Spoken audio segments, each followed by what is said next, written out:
At this time, we will be open up a public hearing on item 1.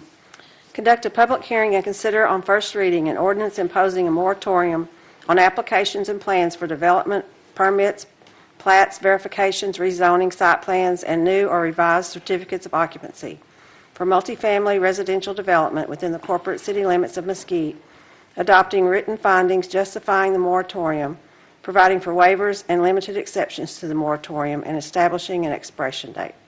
Mr. Armstrong. Thank you, Mayor. Jeff Armstrong, Director of Planning and Development Services. Just want to go through the calendar real quickly with you. Obviously, we've published notice of these public hearings last night. The Planning and Zoning Commission held a public hearing on multifamily moratorium. Nobody spoke, just to report that to you. Tonight is first reading on the ordinance, and we're asking you to hold a public hearing. And then there will be another public hearing and the second reading on the 17th at your regular City Council meeting. On the 13th, the temporary moratorium will go into effect. So on Thursday, that will start. And then if you approve on the 17th a moratorium, it will last for 120 days, which will end on April the 16th. I won't read this, but basically what we will begin doing is gathering data, doing research on multifamily regulations, both zoning ordinance and other ordinances that we have related to traffic and other any regulations we think are relevant, as well as looking at legal parameters of what we can do during this moratorium to improve our multifamily development requirements and ordinances. Get prepared to brief you all in the Planning and Zoning Commission, and then put ordinances together. And what that looks like, I'll be briefing you on December 17th with just all kinds of kind of a shotgun approach of different things to get feedback from you on. Do a similar briefing to the Planning and Zoning Commission on January 14th. January 28th, if all goes well, we can have an ordinance in front of the Planning and Zoning Commission, and then an ordinance in front of you on February 18th. Obviously, particularly those last two dates, we have flexibility to extend those as needed or postpone those. So that's really all there is. What you're really required to do tonight is hold a public hearing. I'd be happy to answer any questions. That was going to be my first question. There's no vote tonight. It's just simply required the public hearing. Yes, sir. I do have one question I should have asked you probably before. I know that a few years ago, not a moratorium, but there was some changes made to our multifamily in terms of not the zoning part, but I remember before Magnolia was built, there were some changes. Do you remember when that was? Well, we did a couple of things. First off, in 2010, we created the traditional neighborhood mixed-use mixed residential district, which is a kind of a multifamily district, although we didn't change anything at that time about the standard apartment zoning. Previous to that, I believe, and I didn't bring my notes, I'm sorry tonight, but I believe it was 2001 was the last somewhat substantial changes to the multifamily zoning ordinance.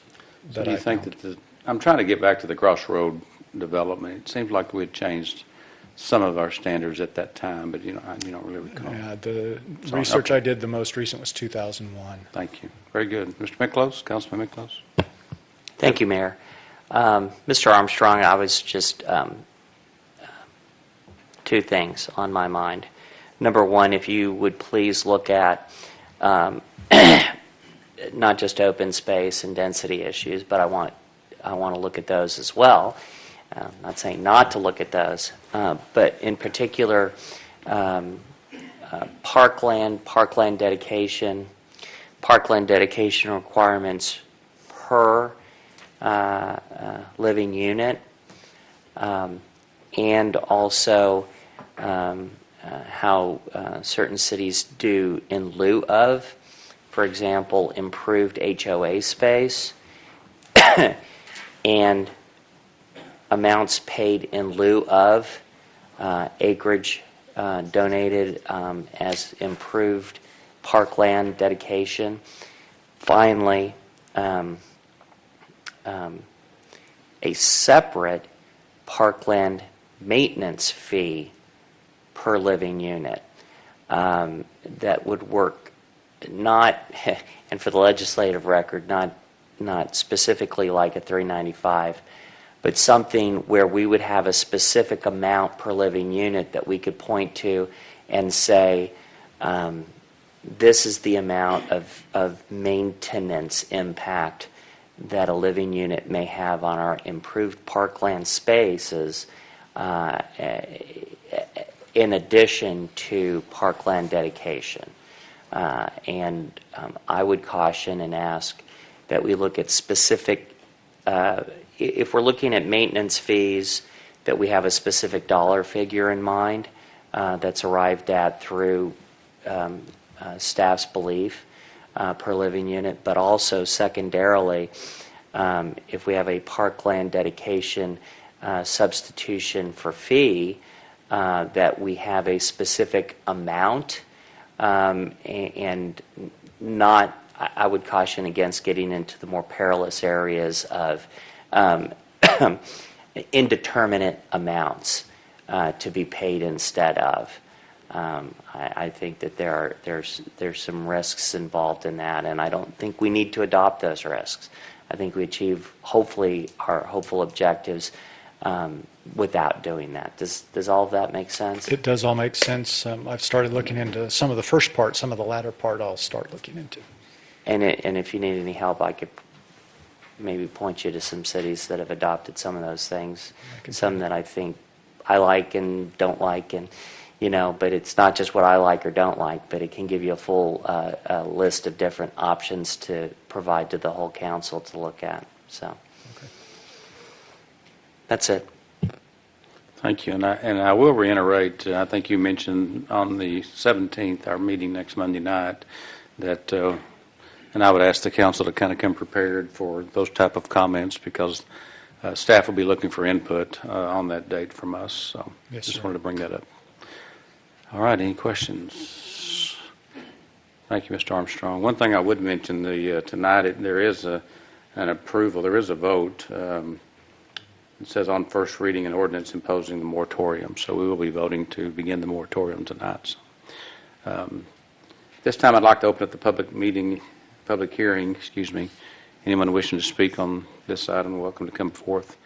This will be their first of two, I believe, on calling the moratorium.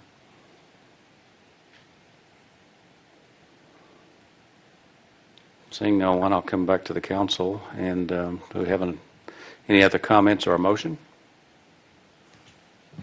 Motion to approve. There's no comments or discussion, Mayor. Okay. Second. We have a motion made and a second. Any other comments or questions? If not, oh, did you have something, Mr. Mickle? No. Okay. Please prepare the vote. Please cast your vote. And that passes 6-0.